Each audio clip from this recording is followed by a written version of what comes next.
All right, guys, we are so near the end of this book. Let's get started for our homework tonight, lesson 19, starting on page 117.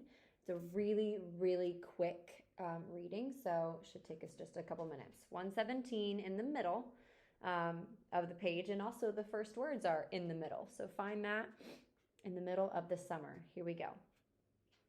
In the middle of the summer, Moses, the raven, suddenly reappeared on the farm after an absence of several years. He was quite unchanged, still did no work, and talked in the same strain as ever about Sugar Candy Mountain. He would perch on a stump, flap his black wings, and talk by the hour to anyone who would listen. Up there, comrades, he would say solemnly, pointing to the sky with his large beak. Up there, just on the other side of that dark cloud that you can see, there it lies, Sugar Candy Mountain.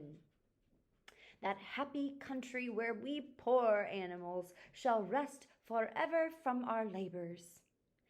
He even claimed to have been there on one of his higher flights and to have seen the everlasting fields of clover and the linseed cake and lump sugar growing on the hedges.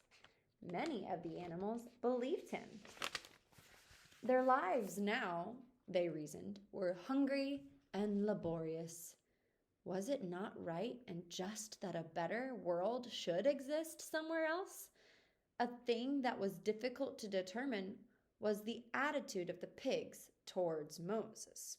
They all declared contemptuously that his stories about Sugar Candy Mountain were lies, and yet they allowed him to remain on the farm, not working, with an allowance of a gill of beer a day.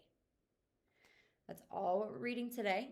You're going to use those pages that I just read, and you're going to see this article as well about the allusion to Moses. So I'm also going to read that article, and so you can pause this video, answer the first couple of questions, then play this video, and I'll be reading the rest of it where it says Moses and the Russian Orthodox Church. So I'm going to go ahead and start reading that. Just play the video when you're ready to hear it.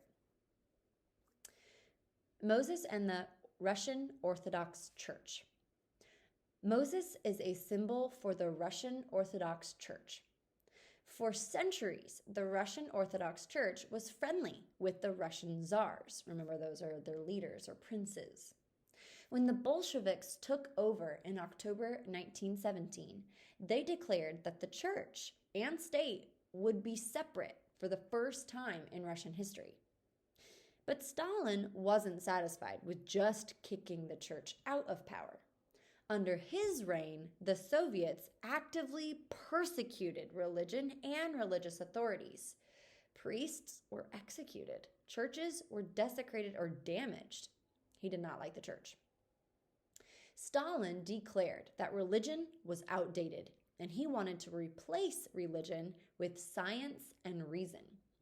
His justification came straight from communism's founder, Karl Marx. Karl Marx famously referred to religion as the opiate of the masses. He thought of religion as a drug that kept workers calm so that the capitalists could take advantage of them. However, Stalin changed his mind. When Stalin was attempting to drum up patriotic support for the war effort against Germany in 1941, he reinstituted or brought back the church. Although he remained personally opposed against religion, he recognized that religion might boost morale among the Soviet citizens, meaning religion might make them a little happier, make them more confident, and so he brought it back.